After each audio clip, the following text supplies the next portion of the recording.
Coming up next on the CHGO Cubs podcast, presented by Toyota and Bet365, a much needed win north of the border, but definitely at a cost. We'll talk about that. Plus, Cade Horton has arrived, and is the offense showing signs of life? CHGO Cubs next.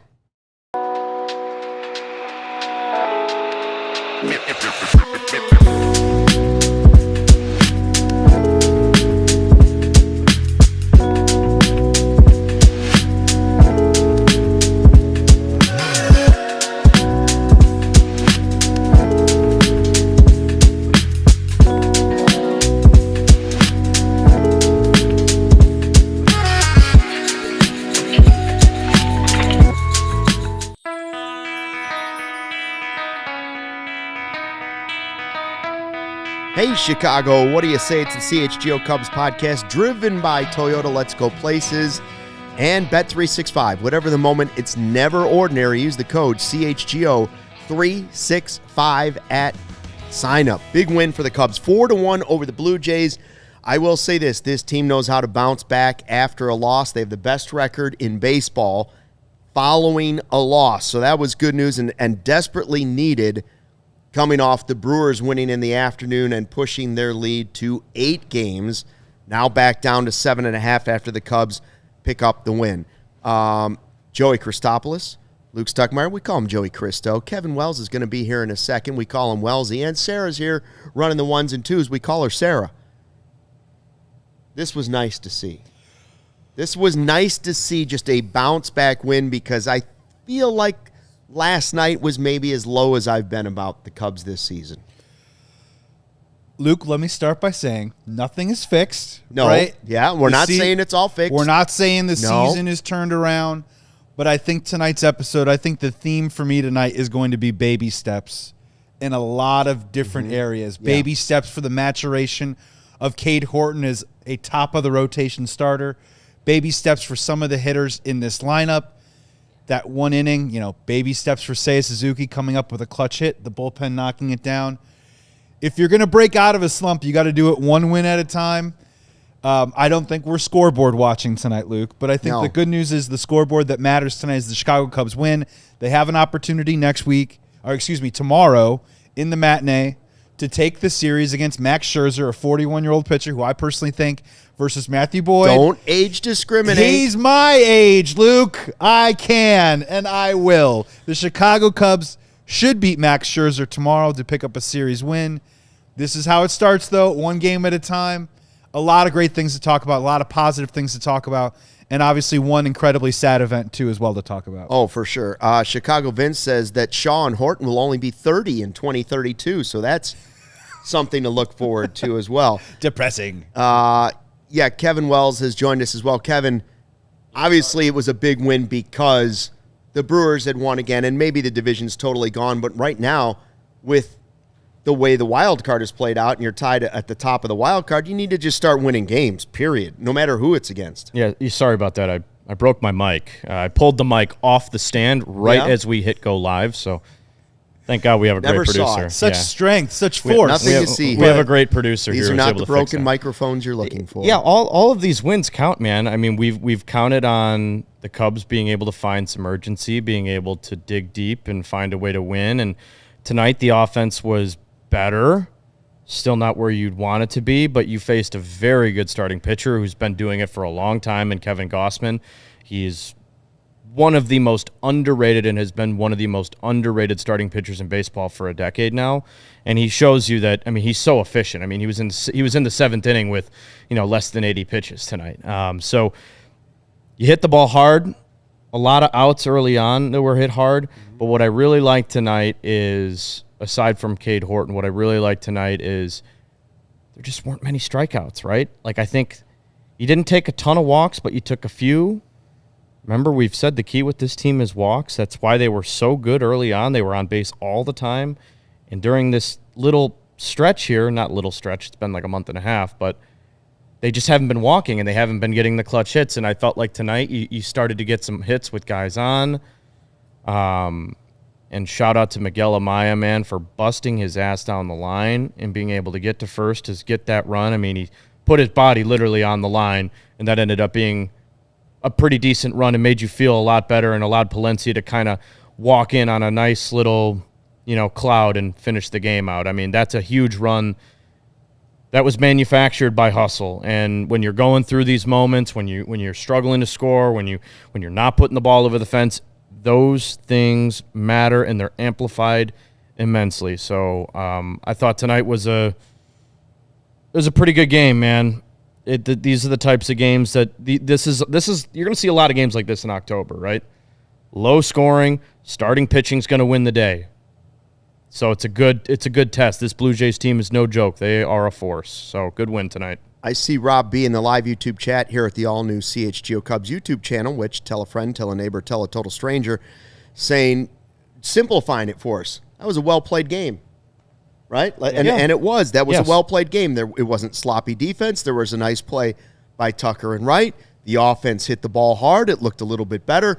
The pitching was great, and they picked up a win. That's the recipe we saw early on in the season so many times, and so it was good to see. The downside of the game was pretty obvious. Like, I don't know anybody that could have watched Miguel Amaya go down and not just felt for the guy, right? So he'd been on the 60-day injured list. This is a guy who was at one time the Cubs' top prospect, and injuries kept coming up on him, whether it was Tommy John or a fractured foot. This year, he finally gets it. It looks like he's healthy, and it looks like the offense is coming around. He's really good early in the season.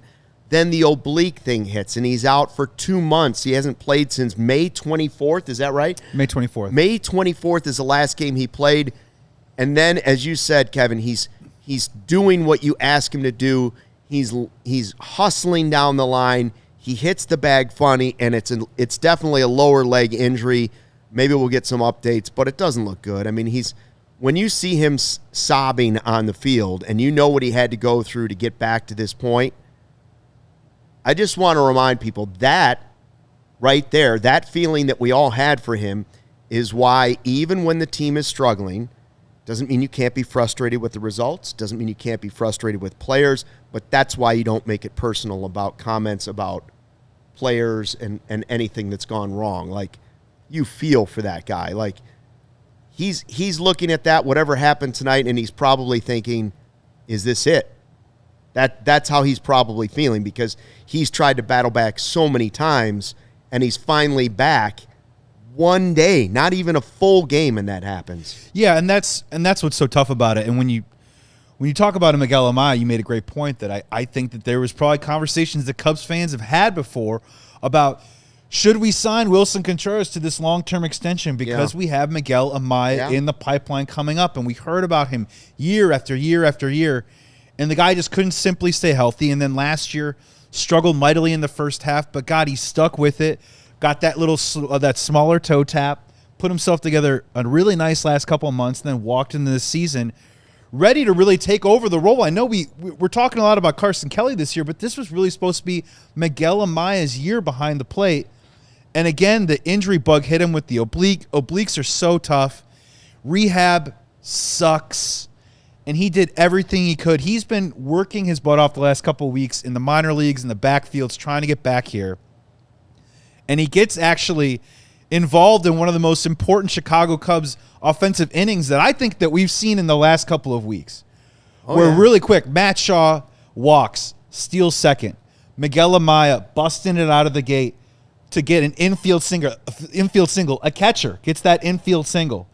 Then obviously it leads to the sacrifice fly by Michael Busch. Reese McGuire tags to second base, great play, and then Seiya comes up with a single. So he is actually a component of a really important inning for this Cubs offense right now that has absolutely been dehydrated, has been thirsty for anything right now. And it's just really tough to see. I'm wishing him a speedy recovery, but just by the look of the injury, it might be another long road for Miguel Amaya. And I will also say that if you're a player on the Chicago Cubs right now and you're struggling at the plate or you're struggling at your job, your profession, your career, how are you not going back to the hotel right now and not thinking a little bit about Miguel Amaya and getting a little bit of some perspective right now about not only what's important, but also maybe if you're holding on to the bat a little bit too tight right now, just think about what he's been going through and what he's going through now, and try and bring a little bit of some perspective right now. If this is your teammate, this is your brother, and I don't know what it's going to do. I don't know if it'll galvanize, but maybe it takes the mind off of some of these players that are definitely being distracted by their struggles right now. You could tell that the other players in the dugout were upset watching it for him. You saw right? Vlad Guerrero and immediately. Yeah. They were all upset for him, and he was a big part of what made the bottom of the lineup so good early in the season. Like he was really showing it. So that part of it's disappointing for him too. I just can't believe when you go back like the last 5 years and you think of the Cubs' top prospects and what has happened to some of these guys before this next generation. Like Adbert Alzolay just couldn't stay healthy. He was the top pitching prospect. Amaya was the top hitting prospect. He hasn't been able to fully stay healthy. Brennan Davis was then the top prospect. Couldn't stay healthy.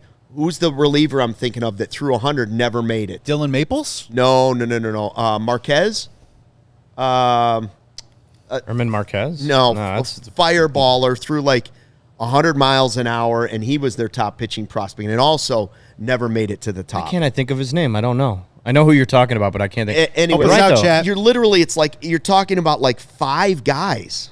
Yeah. I mean, that were once the top pitching prospect or hitting prospect, and all have had problems just staying healthy. I mean, being a professional athlete is hard, man. Rob says they're saying Amaya ankle sprain, X-rays negative. If that, wow, listen, what a blessing that is. That would be amazing. Of course, a high ankle sprain can be that's official. A long time, but an ankle sprain would be no surgery. Braylon Marquez, thank you.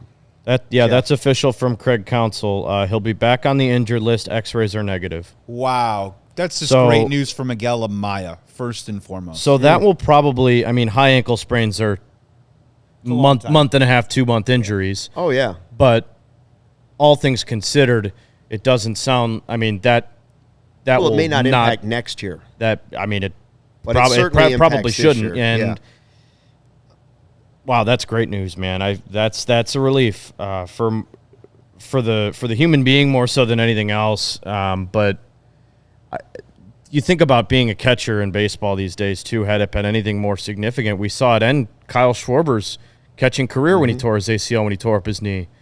He never caught again. Doctor said, no, you want to stay healthy and have a long career in baseball, you're going to have to learn to play the outfield, and you can't catch anymore. So this is great news. Miguel Amaya, left ankle sprain in tonight's game, is going to go to the injured list.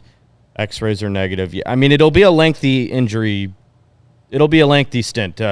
Sprained ankles are significant. And this looked like a bad one, but man, you will take this 10 times out of 10. I thought he tore his knee. I did. It looked like he tore his knee. I thought he may have shattered his tibia or something. That's like great that. news. That is great news. I saw that we had somebody also mentioned Cody Hoyer. Yeah, that's another top prospect that they were counting on that never made it. I saw a couple Toyota super chats from our guy Steven. And we have another one from DeBears Dude. Steven wants to drop PCA to 9th and move Shaw to 6th and call up Casey. But he also says Amaya put his body out there. They better play well. Super chat $49.99 from DeBears Dude. Yay, we won, but at what cost? Amaya, why, God, why? What have we done to deserve this? Who's been worshiping idols? Give me one good reason that PCA doesn't grab some bench. No way his defense compensates for the automatic out he's become in the lineup. Well, I think young guys are going to go through it, man. It happens. I think he does need a day off. I think he needs a mental break. But you're not taking his bat out of the lineup for a long period of time. No, that no, won't you happen, can't because he's one of the reasons you're here. It's like, if you don't think Tucker and Seiya and PCA are going to bounce out of it, then you might as well give up because that's the only way this is turning around. Yeah, that's your engine. That is your catalyst. That is your team right there. Yeah, thank you, DeBears Dude, for that $49.99 really quick on that one. Look, I have to agree with Luke and Kevin on this one. Now, if you're saying to me, is Willie Castro in center field tomorrow? Would not be upset with that at all. But at the same time, we do have to understand that, man, this PCA journey has been really, really, really interesting. And on the macro level, the Chicago Cubs are trying to win games. They're trying to go places. They're trying to win, maybe not the division, get the wild card, get in the postseason, whatever, all that good stuff. But at the same time, we're trying to create a player here, PCA, that's going to be a catalyst and hopefully a superstar and an all-star in this Cubs lineup for many years to come.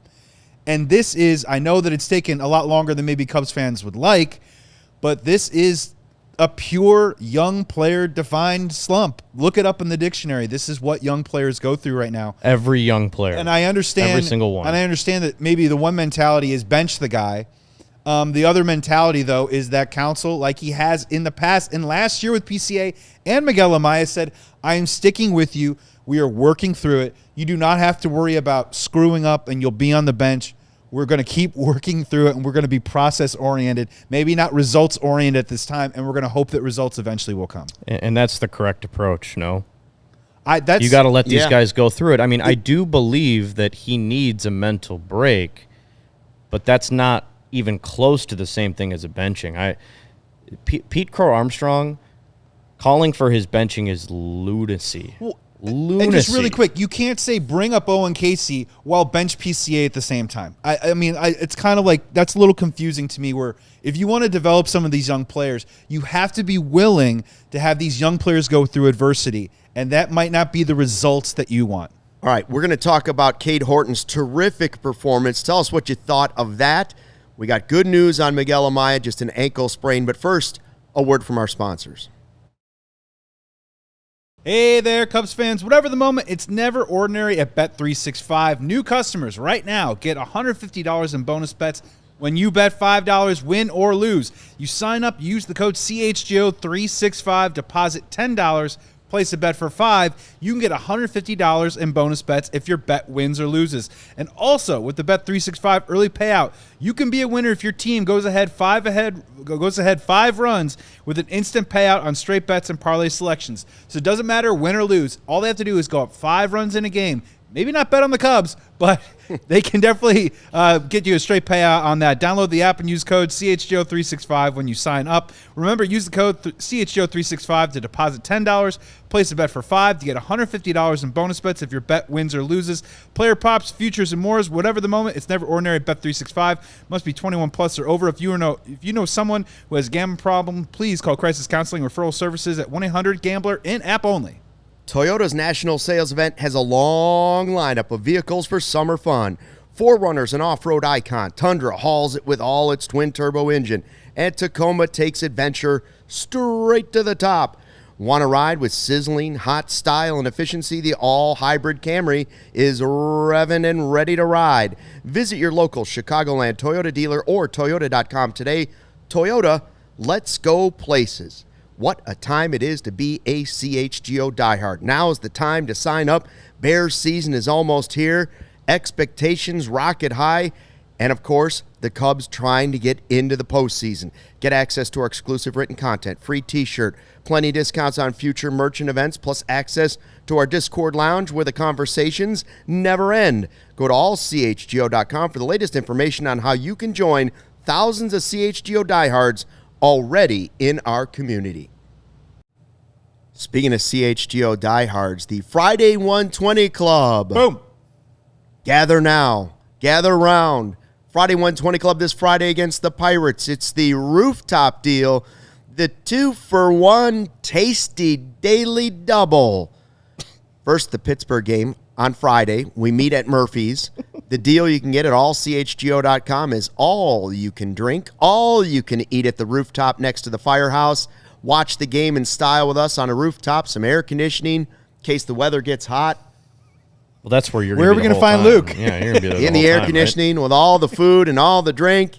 And then, because we're super nice, it's 2-for-1.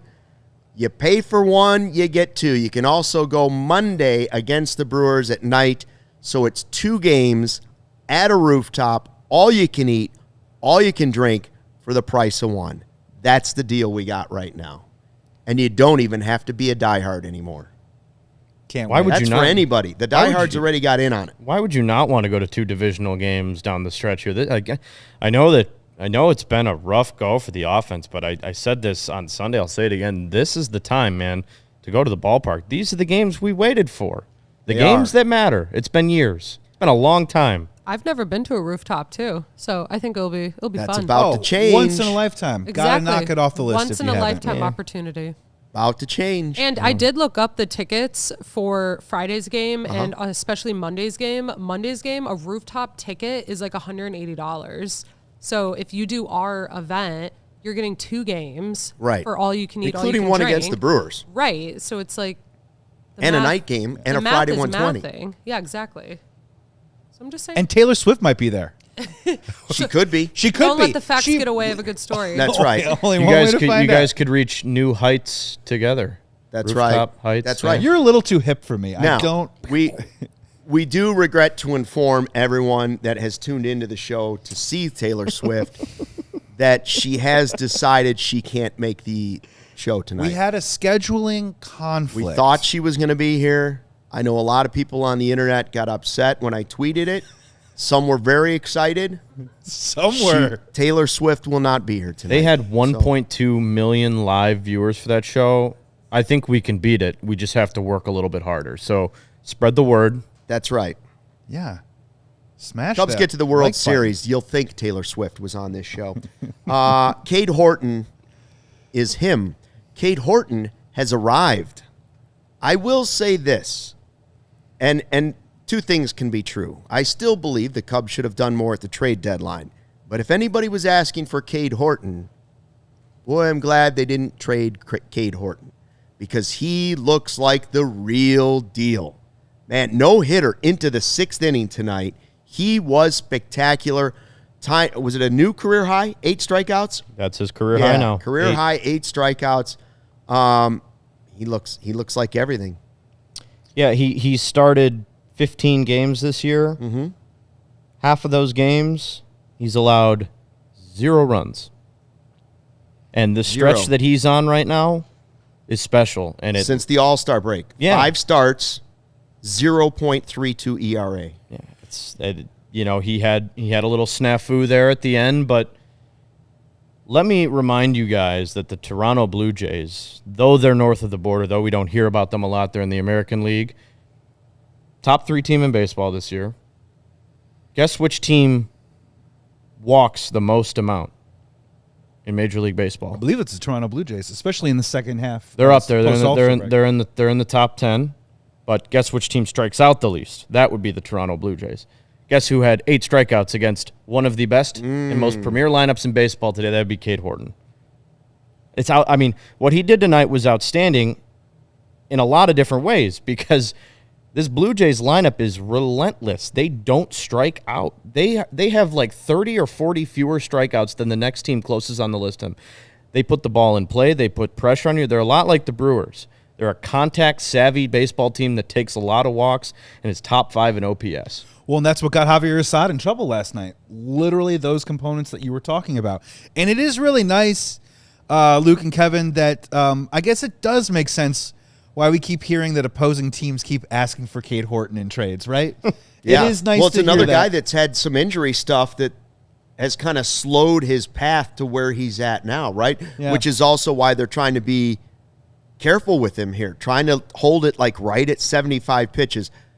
I mean, you have to – they showed the shot of Tommy Hotovy talking to Craig Counsell when he had the no-hitter still going.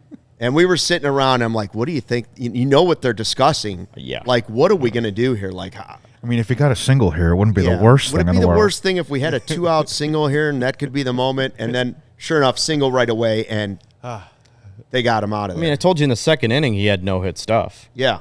I mean, watching his fastball location, and then he was able to paint a couple of the outside corners with the off-speed stuff. I mean, his last 2 starts, they may not have been his best starts of the year. I still think his start in Cleveland, where he went 7 innings with no runs, was probably his best overall start of the year. But the last 2, the stuff has popped off the page. And he looks locked in. That's the best part, is it seems like it's coming. incredibly naturally to him right now. Shout out to the umpire, Jim Wolf, on those corners, by the way, tonight. I really appreciated some of that action. Yeah, and the only reason why he didn't the only reason why he didn't get through 6 clean was that Bo Bichette put up a great at-bat against him that bounced him out of the game and took him up to that pitch count when Craig Counsell and Tommy Hotovy are trying to protect him. The number that I've loved the most, and Luke, you've been on it for a while, it's been well documented.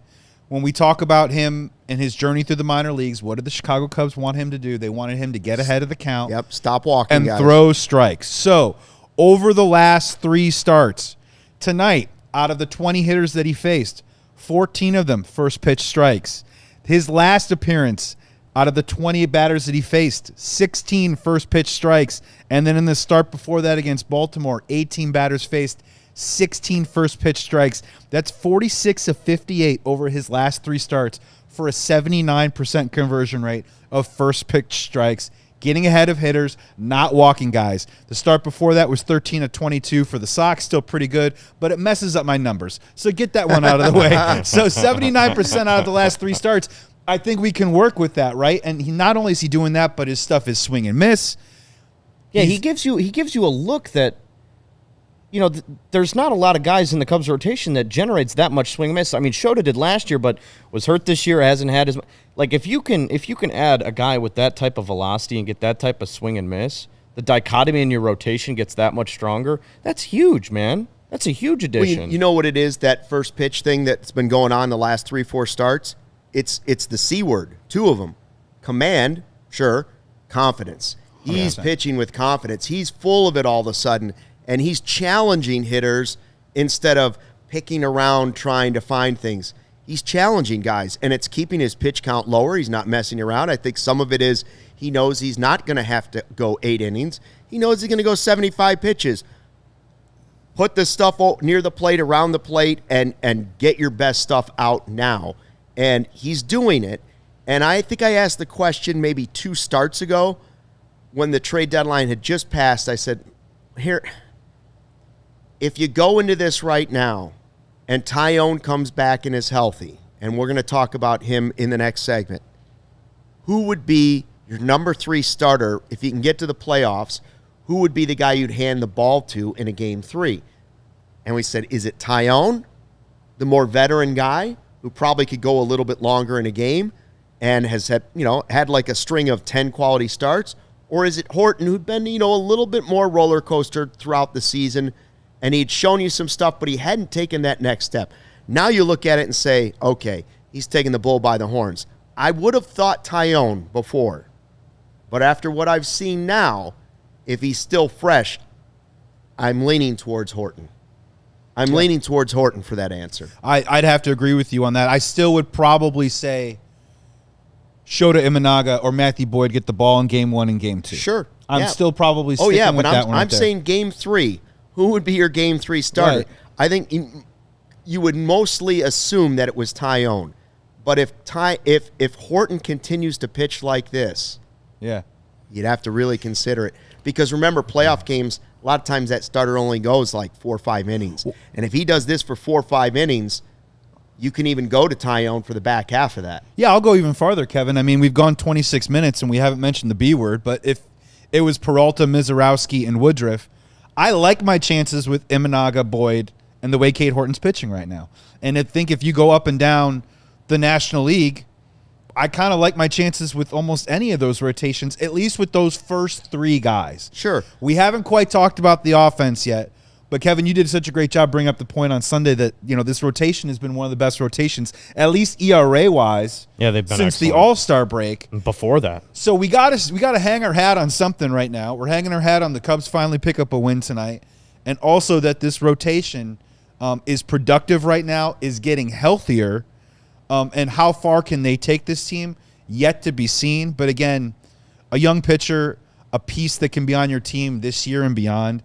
It's just great news for the Cubs. Yeah, Vanilla Chill in the live YouTube chat. Yes, let's not misunderstand what I'm saying. Yes, Imanaga and Boyd, games 1 and 2. I'm asking about game 3, right? Who he would start. And right now, I'm starting to switch my mind and maybe say Horton. Now, we may change our mind when we see Taillon come back. Yeah, I don't know. I mean, it's too early for me to shoe that in. I love what I'm seeing from Cade Horton, and I love the second half that he's having. I just love watching good pitching, man, and he's the way he's commanded stuff has been great. Looking at some of the opponents he's faced, not super inspiring except for tonight, man. That Toronto team is really damn good, and he shut them down. 5 no-hit innings. Now he has, his scoreless streak ended at 28 1/3 or 28 2/3. I mean, almost 30 innings. Man, that's for a guy who's 23 years old. I mean, I think he's 23, right? I mean, it's the early 20. I mean, that's impressive stuff. Now, I don't know. I mean, it's going to depend on what Counsell wants. I don't know if it'll necessarily. Remember, Counsell uses that term outgetters. He doesn't really look, and I am interested to see how he will use guys in the postseason. But I think it'll be more matchup based. I think it'll be more analytically driven. I think Cade Horton's got the better stuff than Taillon. I don't think that's up for debate right now. But I think that depending on who you're playing and the sample size of the hitters you're facing, how many times has Taillon faced these guys, what are his numbers against these guys, I think that will all play a role in who's. But strictly, guys I'm having more fun watching right now, guys who I think have better stuff, I think Cade Horton has shown me better stuff than Taillon has showed me pre-injury this year. You're obviously not making that decision today because you don't even know if you're going to get to the playoffs. I'm just saying that wouldn't even have been a conversation for me 3 weeks ago, and now all of a sudden it's a conversation. More about Taillon and the offense showing some signs of life tonight in a second, but first a word from our sponsors. Sunnyside Cannabis Dispensary, it is your home for judgment-free cannabis shopping, a place where all kinds of visitors are free to and welcome to explore, discover, and purchase a wide array of high-quality products. Sunnyside, they've got everything you need to elevate your summer, and if you're starting out, Sunnyside has expert bud tenders and guidance. They can help you out with brands we know that you will love, like the ones that I like, Good News and Mindy's. And if you're a pro, they've also got you covered with over 100 strands on the menu and new ones added daily. We know you'll love Cresco and Florical's incredible quality and consistent products, so what you got to do is visit Sunnyside.shop for bright buys every day, including 50% off your first 3 online purchases. Here's what you do. Enter promo code HICHGO at checkout to qualify. Exclusions apply. Sunnyside Cannabis Dispensary. Bright buys every day. Only for 21 plus or Illinois medical card holders. For existing users, use promo code CHGO50 for 50% off one Cresco Lab Brands item.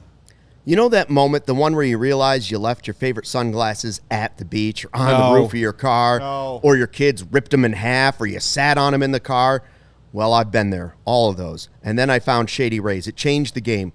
These are sunglasses made for real life, seriously good-looking, polarized, durable, and not stupid expensive. Here's the wild part. If you lose or break them, even on day one, Shady Rays will send you a brand new pair. No guilt trip, just replacements. So now I wear my sunglasses without fear, on hikes, at concerts, golfing, on a boat, wherever. Shady Rays Eyewear has your back. We've teamed up with Shady Rays to bring you an exclusive offer right now. Head to shadyrays.com. Use the code CHGO for 35% off polarized sunglasses. Try for yourself. The shades rated 5 stars by more than 300,000 people. That's a lot of people, Luke. Shady Rays, look good, feel better. Cubs, big win, 4-1. They lose Miguel Amaya, what looked like was going to be a really serious injury. Not to say that it isn't, but it appears that it could have been much worse. X-rays were negative. Justin Steele, of course, is dealing with his own serious injury, tweeted out, praying it's nothing too serious for Miggy Amaya. Guy's worked his tail off to get back as soon as possible. Going through rehab for injuries is taxing both physically and mentally. Thoughts and prayers. Obviously, somebody that knows exactly what going through it right now. Yeah, he's going through, and he knows what Amaya was just going through. 60 days, having not played since the end of May, basically been out the whole summer. Gets back for a portion of one game and gets hurt again. But it looks like Sahadev Sharma also says the ankle is swollen, quote, badly. So, again, if I had to guess, his regular season is probably over. Yeah. But this isn't going to linger over into next season, which is a huge thing, not only for his catching career, but you got to imagine the front office is, this is a guy who's still pre-arbitration. He's still under club control until he's 30 years old. He is the future at that position for the Cubs. So Long term, huge sigh of relief. Short term, hopefully you are good enough. You find yourself in October baseball, and he's back and contributing to that team. Yeah, and I'm sure when the swelling goes down, there's probably a follow-up MRI afterwards to make sure there's nothing wrong there. But X-ray, clear. That was good. Not to third rail, but did you ever have an injury ruin your summer? Oh, yeah. I broke my arm twice playing baseball. You broke your arm twice playing baseball? Oh, yeah. Yeah. Sucked. Travel baseball. People signed it and all that stuff? Yeah, I had it signed. I was doing warm-ups, too. I was sliding for a ball in warm-ups. The grass was super thick, and my glove took my wrist all the way back. Yeah. Ended my year. Couldn't play in the Dells tournament. Stunk. Couldn't eat a hot dog because you can only one arm. I went out to all the games, but, it's on such smaller scale, man. Like, I can't imagine this being your profession and putting in all that work and just having a whole season of just, workouts and getting there at 5 a.m. and spring training and, well, he finished so strong not last to year, mention too. the money that's on the line. And not being able to be around your guys now. Now you're just going to be rehabbing. You can't go on the road trips with the guy. I mean, all of it just, it sucks. I mean, it could have been a lot worse, but you still, feel so bad for the guy. I hope he's able to make a return this season. We'll see. Hey, one of the best signs of tonight was obviously Cade Horton. But just as important was seeing some guys hit the ball hard because we haven't seen it. We haven't seen the extra base hits. And you get 2 home runs tonight. Matt Shaw with his 10th of the season. Number 23 for Michael Busch. Just when I was ready to say get Busch out of that leadoff spot, he gets a home run and gets the offense going. The highest home run, I believe they said, of the year for the Cubs. All right, and it did seem like it was up in the air forever. And then Matt Shaw, man, he's up to 10 home runs.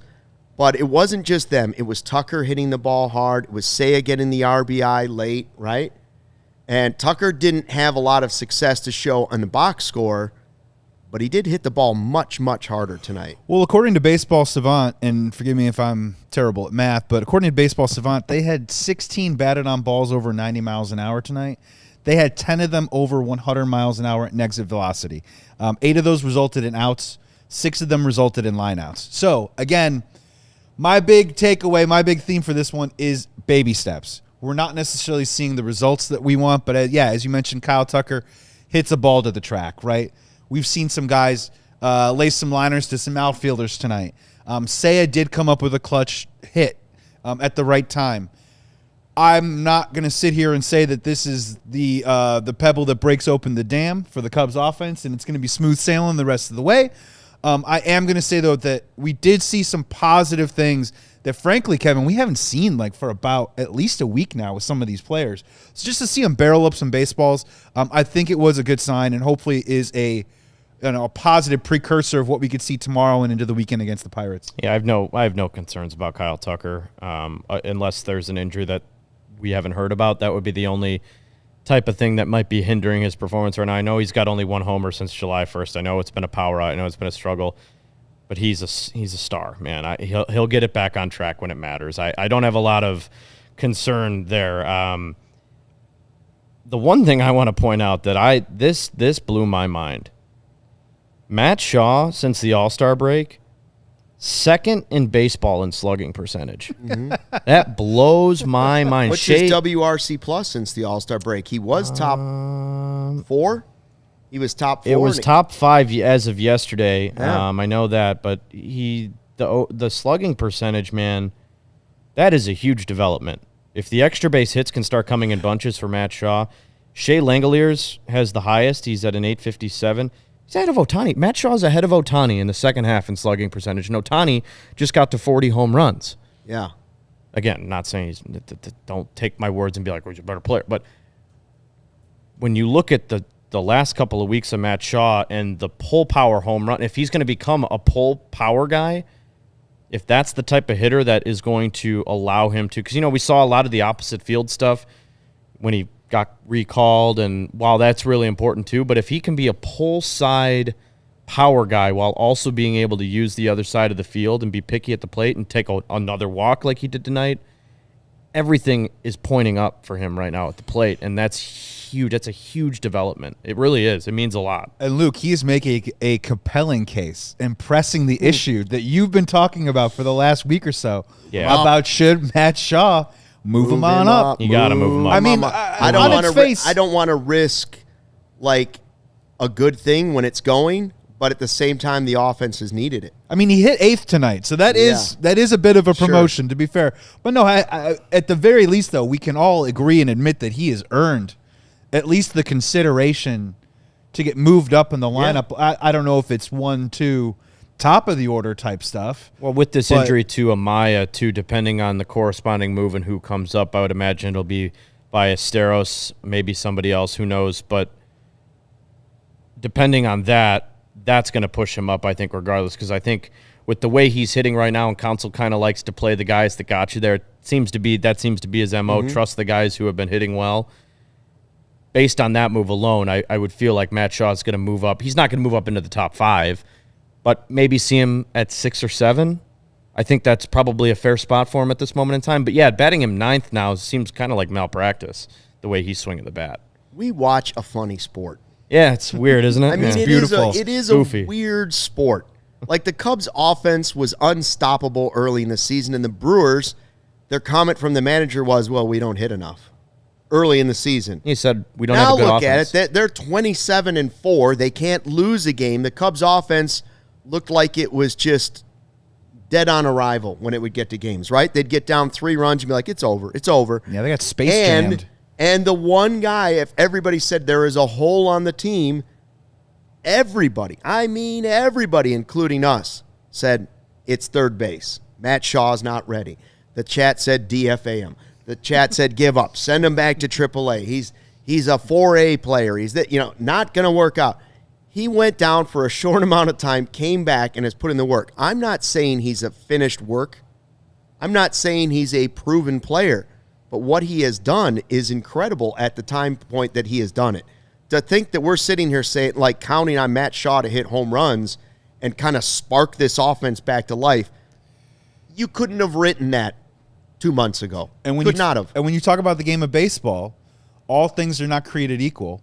But those that maybe are frustrated with PCA right now, maybe are frustrated with our offense, when you look at just the story of what Matt Shaw has been this year, as a guy who is more or less handed the job out of spring training at the third base position. Got off to a really rough start. Had to go down to the minors. Had a good week or so, and then they said, no, we need to see more from you. Put another good week on the board. Came back, played really well for about 10 days, and then nosedived again. And everybody went after him. And I get it, and I was one of those people that said I thought Eugenio Suarez would be a great addition to the Chicago Cubs. I still feel that way. I can still say that while also saying that Matt Shaw is a positive player for the Chicago Cubs. But now that he's turned it around and we are seeing his extended production at the plate, it can sometimes be a little instructive about maybe what's going on with PCA right now if you want to believe that he can turn it around, if this offense can possibly turn around, if this Cubs team can get hot again.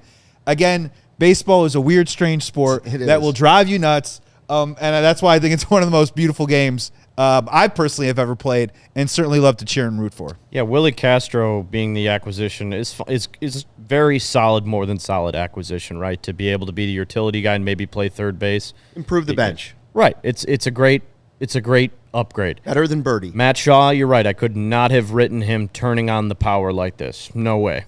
The glove, always knew he had the glove. The base running, knew he had the speed, knew he was a very intelligent base runner, knew he could steal runs and manufacture runs.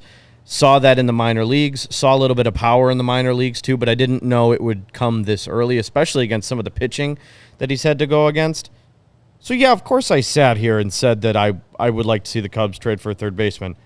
Guess what? I still say that today. Eugenio Suarez, I know he struggled since going to Seattle. Still would have liked to see him in this lineup, seen him in this lineup, even with Matt Shaw. But let's not take away from the conversation and beat a dead horse. Suarez is a Mariner. Matt Shaw has taken the reins, and he's shown you that he can handle being a third baseman and has answered the call. Let's say you are hired for a position in a company, your job description is completely different than the one that you've had. Mm-hmm. That's essentially what happened to Matt Shaw, and that happens to people all the time, by the way. But Matt Shaw was handed, hey, there's no room for you to play shortstop. Second base, people wanted to manufacture rumors about trading Nico Horner. That was never going to happen. Third base, man, it's yours if you can get it, if you can earn it. And I'd say he's earned it. And I'd say he's earned it in a big way, especially with his offense and his team just struggling as much as they have these last few weeks here. He has not. And I think it's an incredible, My hat has been tipped to the young man who continues to, he might win a Gold Glove over there. He's played that excellent at third base. I don't know if he will, but he's going to be in the running for one, which is just crazy to think about.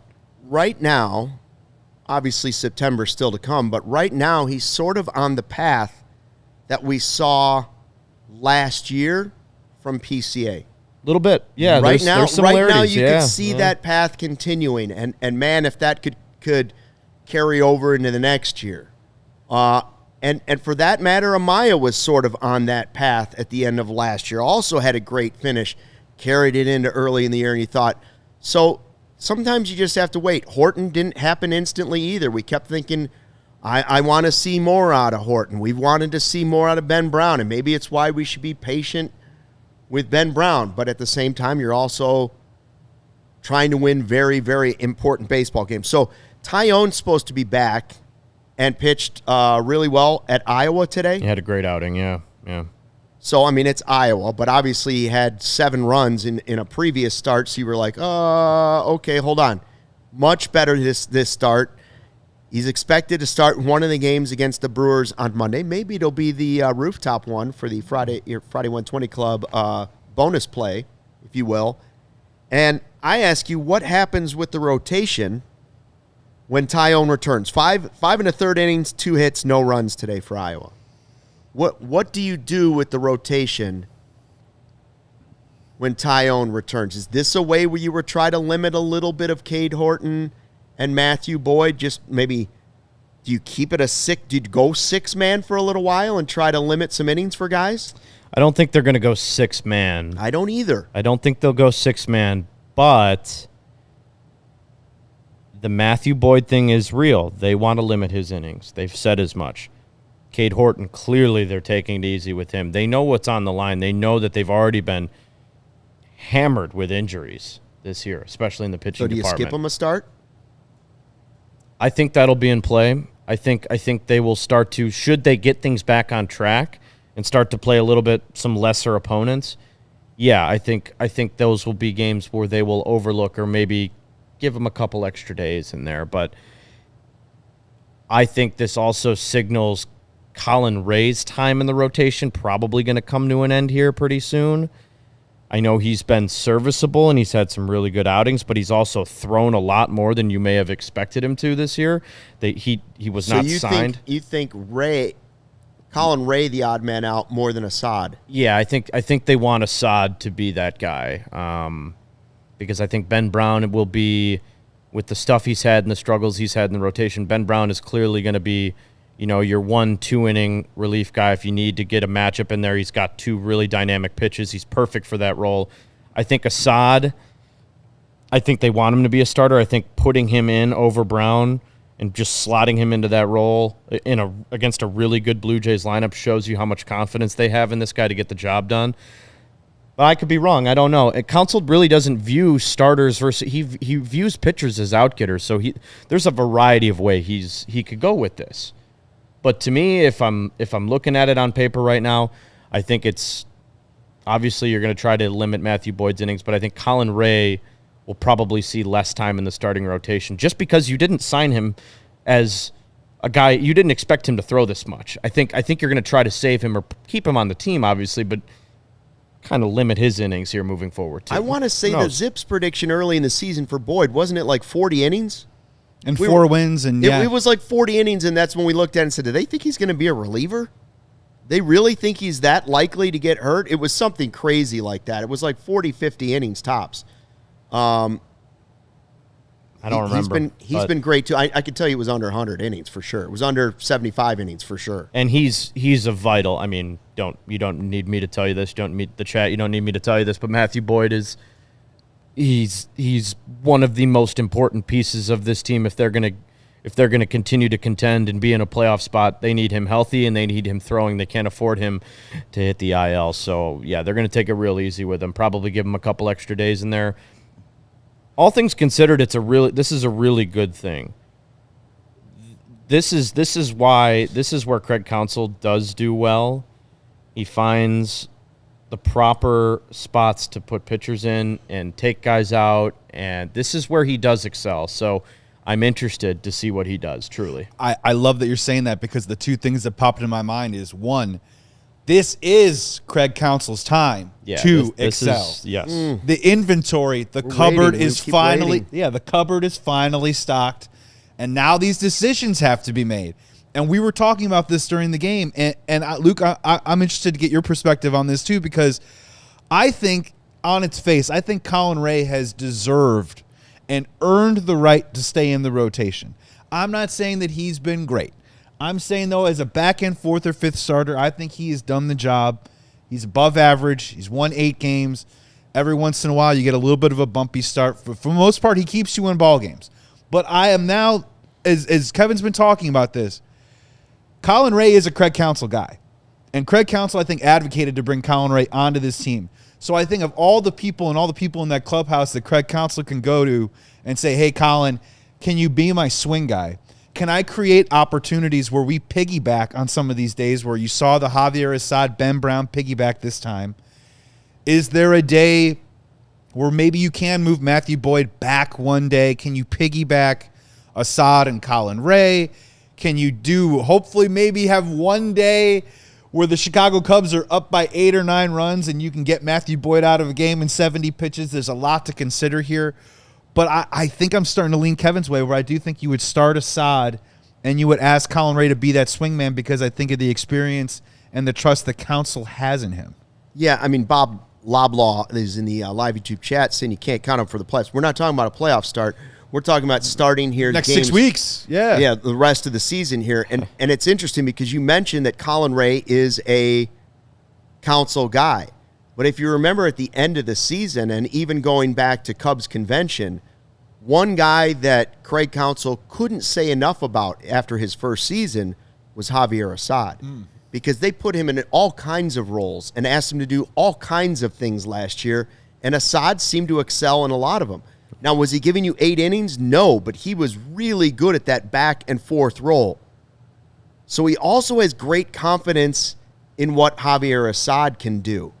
The question is, how long will it take Assad to get back to that form? That was his first outing of the whole season. He had no spring training, basically, right? Basically his whole season was shot. So this was his first outing, and it was 4 innings, 4 runs. It wasn't anything special. Is Ray more reliable these next couple of weeks? Obviously, you're still going to see Assad pitching, but is Ray more reliable as the starter because you've seen it? He's actually had some really good starts here recently, and then you have to let Assad sort of work his way back into that, or do you throw him straight into the fire just like they did here against Toronto? Well, what's the best way to stretch a guy out and work him back in? Let him start. Let him throw as many innings as he can.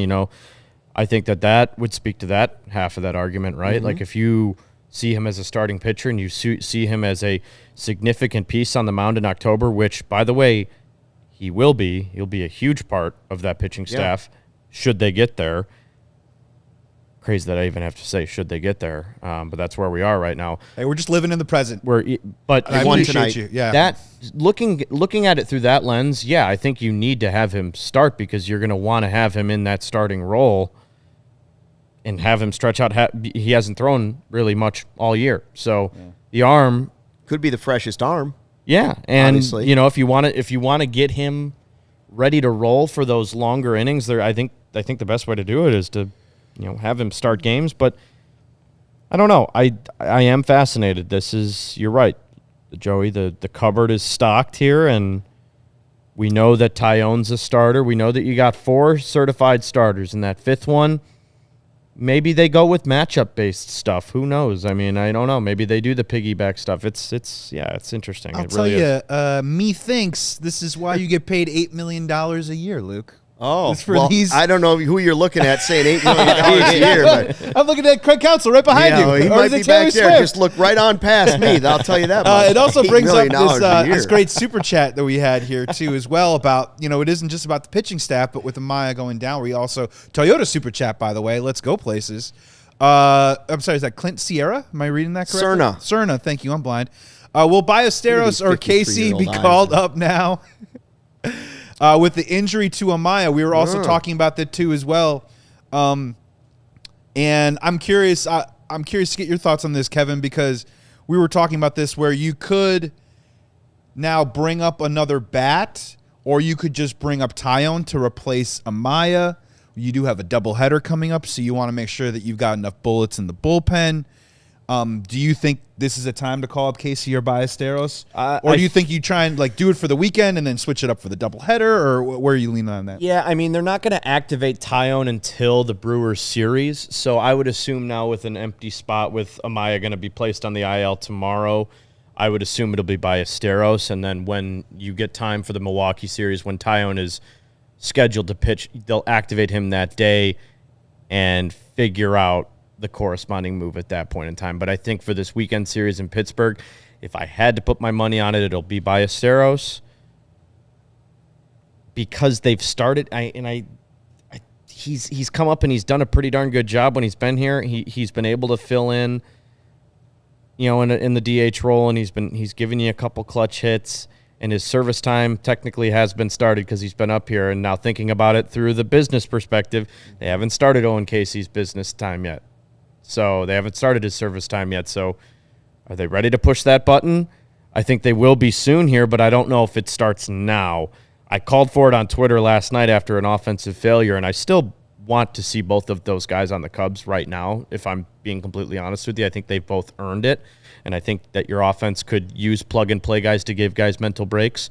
But in terms of right now, tomorrow, Ballesteros would be probably the move they will make. It was interesting that when Amaya was called up, that Reese McGuire was still here, that they stuck with 3 catchers. Now, if you're worried about having multiple catchers, and Amaya is now back on the injured list, which he will be,